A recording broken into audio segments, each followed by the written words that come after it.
Hello everybody and welcome back to Let's Play Final Fantasy Tactics War of the Lions with me, Get Daved, and Cold. The last time, I don't know, we fought off some sellswords and I think we know where Ovalia was taken, so let's just go for it. I may have fiddled with things off camera, but truth be told, I don't remember. Next question. I feel like she wasn't an orator last time. My long-term goal, if I haven't mentioned it, is to turn Ramza into a super wizard, which we're going to do by pumping up his faith stat. Because we can safely raise his to the max, everybody else, they'll leave on a crusade. So, and I believe we've been over that. Because yeah, some people were asking, like, she only has 56 faith, which I don't consider super low. 40 is super low. Hobgob, gobhob. An elegant language.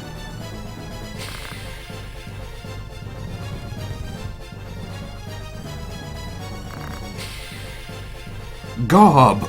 That's right. It's Star-Lord.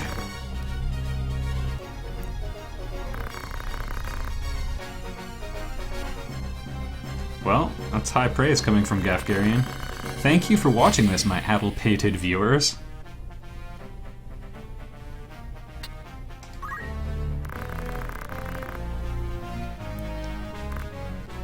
Perhaps if we help it, it won't turn on us.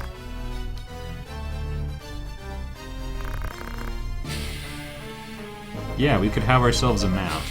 Now, secretly, we probably won't ever use the Chocobo, except maybe as a demonstration, because they suck. But you can ride it. It uses up a slot, though.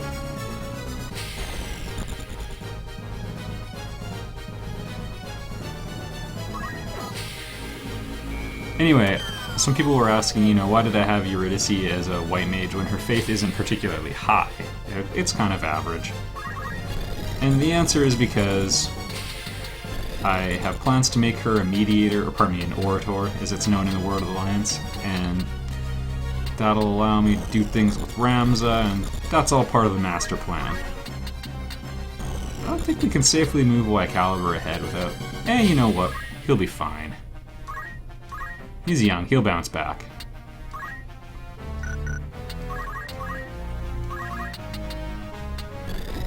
One, two, three, okay. We can execute Aura Blast. It used to be called Wave Fist, so I was gonna make some sort of fisting joke, but yeah, we blasted him instead. The Choco, oh. Well, I guess he can't be overwhelmed from there. He also has Choco Cure, which is pretty good. It restores HP to the caster and those around them. So that's not too bad. Alright.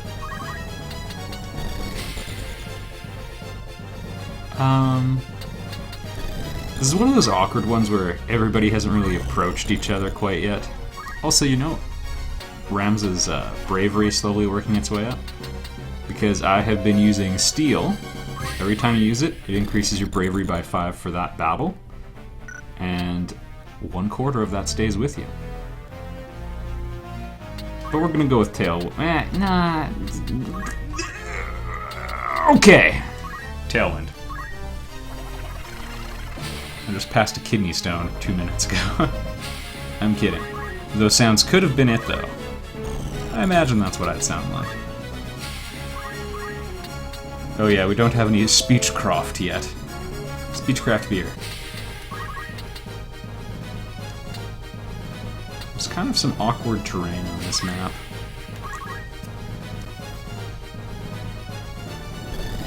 There's sort of a mostly flat middle area, but lots of things are off by 1/2 height unit, which messes up some of the more finicky abilities. Also, one quick note, I put counter tackle on Ramza, so if someone hits him, he'll counter with a tackle attack, which is just the rush ability that squires have. So it's not very strong, but if you're doing some level grinding, I recommend taking off any counter attacks. You can accidentally kill an enemy and end the battle while you're trying to grind. So that sucks. You know? This is about the experience points. And also, you get experience points for your actions, and the more actions you take, the more experience you get. If you counterattack someone, you'll do damage to them. You won't get any experience for it, because it wasn't your turn. But you'll do damage to them, which means you'll dispatch the enemy in fewer turns, and yada yada yada. Missed experience chance. When you're grinding, you basically want to drag out a fight as long as possible. Alright, Boko's running to freedom.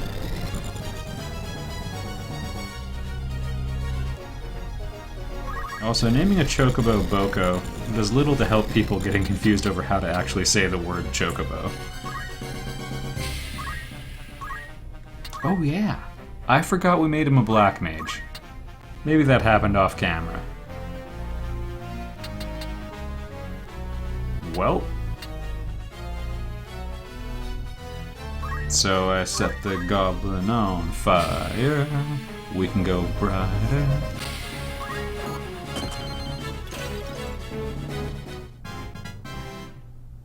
Give yourself 100 get Dave points if you followed that up with Then the sun. And I want to say subtract 10 if you were giving me a hard time about my sick singing voice. Ooh. And it might silence him. Alright, we'll heal him for damage instead. Heal him from his damages. She's probably gonna get clobbered because she's got her hands up charging a spell. Not always the best idea for staying alive, but that's okay. Truthfully, this is one of the easiest encounters in the game. You're fighting monsters, but they don't scale to your level. Because random encounters scale to your levels, but none of the fixed ones do. And lower level monsters, ugh. Just the way the damage formulas work in the game, they really punish low level monsters. Later on in the game, they'll be terrifying. People are always dead for Y Caliber. He's not going to get a meaningful action in, I don't think.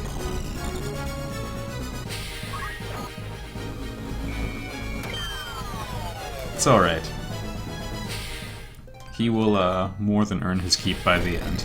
And he already saved the day once, so... Why, we could even say he saved the day of once.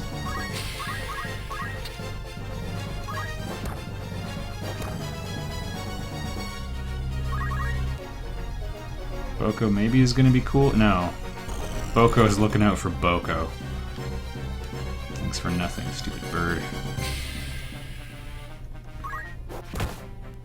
Alright, that's a monk ability we can learn later. Lets you attack everybody around you, which is probably much less useful than it sounds. Because I imagine it sounds great. Sure. So he's got a fire rod, which strengthens his fire magic, and also sometimes does that. I thought I was secretly, like, finding a way to gain some experience points out of it. I could have used Steel on that goblin. It doesn't do any damage. Steel Gill has a pretty high success rate as well. The other ones are much lower. Like stealing someone's helmet, obviously, a little harder to do. But they are a little finicky about height values as well, so I bet I probably could not have stolen. Especially like equipment stealing, you gotta be really close to the right height. You know what, she's probably fine where she is. Even though we are casting white magic, we are getting JP in the class she currently is.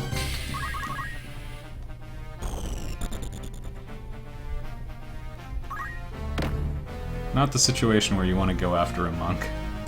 At close range, without a weapon. Yeah, I was smart though, stole a cure.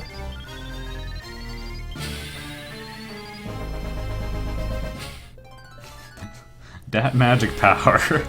Not too impressive.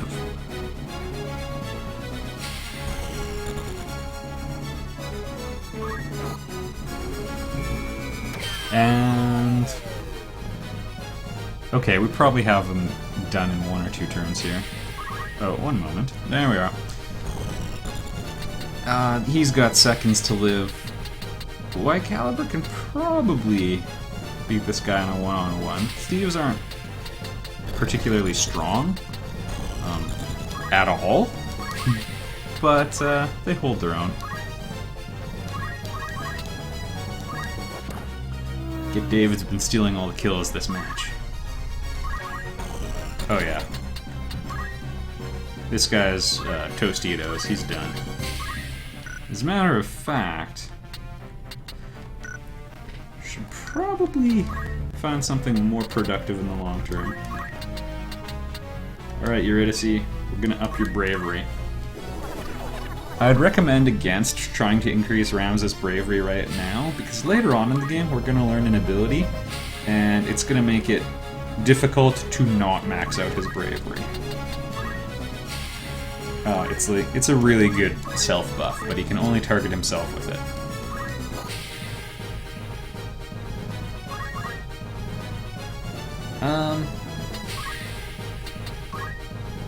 Oh, well, that's it. There we are. It's experience points, everybody. Try not to read into it. Mommy and Daddy are fighting! Hey, Boko, why don't you cower? Powerful in the wild.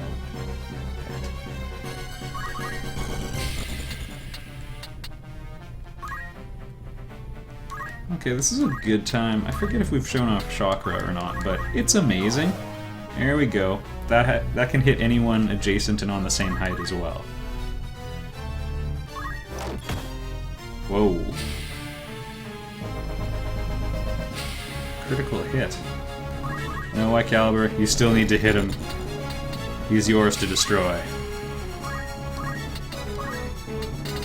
I believe even though he's silenced, all of these still work. Which is kind of funny. In the original, they all had names like Yell and Scream. But Ramses could totally do that while silenced. Good. Nobody feels bad about hitting the Afghanian. He's a jerk.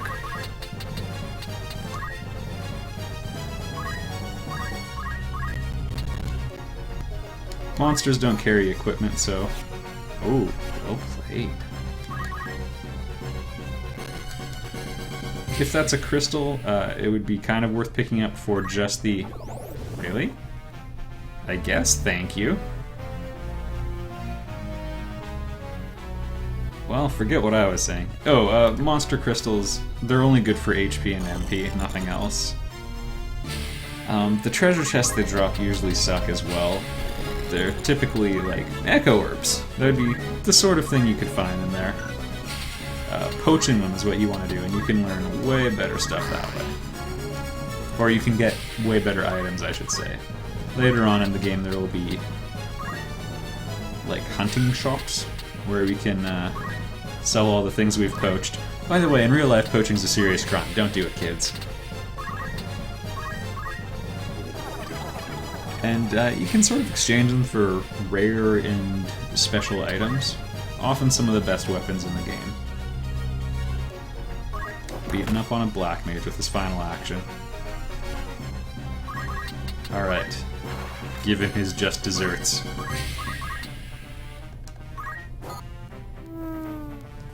Died with a knife in his back.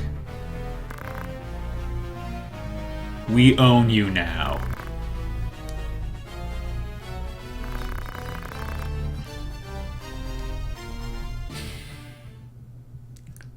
There's a good chance this story ends with me kicking Boko out of the party later on in the game. Although they did increase the number of characters you can have in your party from 16 to 24, which is really good. In the original, you basically, because you gain special characters throughout the game. Spoiler alert, Agrius is one of them. And basically, it took up all of the slots if you wanted to keep your starting generics. So that was pretty quick. I'm not going to call it a filler episode because we got a new character a Monstar. But, I don't know. I might bring him just as a demo in the next fight, but seriously. But monsters will lay eggs, and there's also black chocobos and red chocobos, and the latter two are a bit more impressive. Black chocobos have super low speed stats, but are remarkably powerful in other ways. And red chocobos are kind of in the middle. A faster but slightly less overpowered version. Also, one really important thing. In the original version of this game, crystals,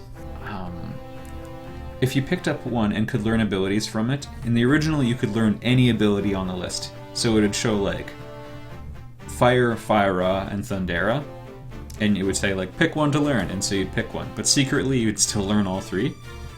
I thought they fixed it, but apparently it was a feature, not a bug, because it's still in the game. So there you are. So Ramza learned 3 abilities when he picked up that crystal. What to do next? It's kind of tempting to save for Flare, which is quite powerful. Only ever targets one unit, but it's strong.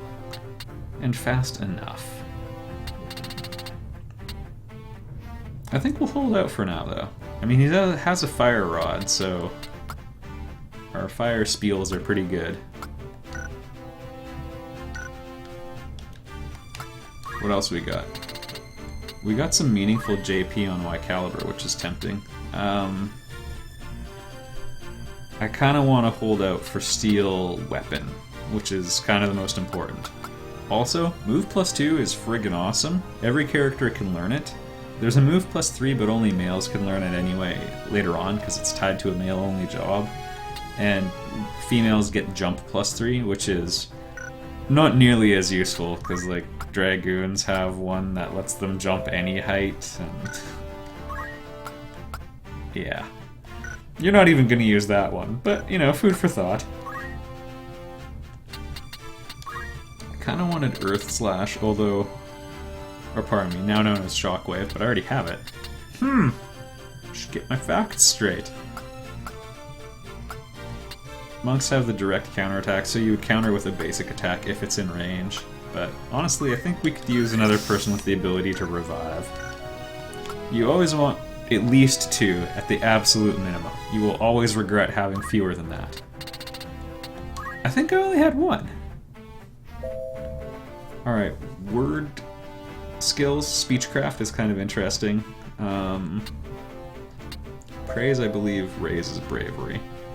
We can also... There we go. Preach. Like how it enlightens the opposite. You and your ignorant faith. Can't wait to read the comments section now. Kids, learn to balance all the aspects of your intellect. I'll put it that way. There's ways to be sane in just about any walk of life. It's kind of tempting to pick up some... Oh, I got so close to learning Holy, though. If we ever made her a calculator later on, Holy is the most powerful ability that you can combine with the arithmetic.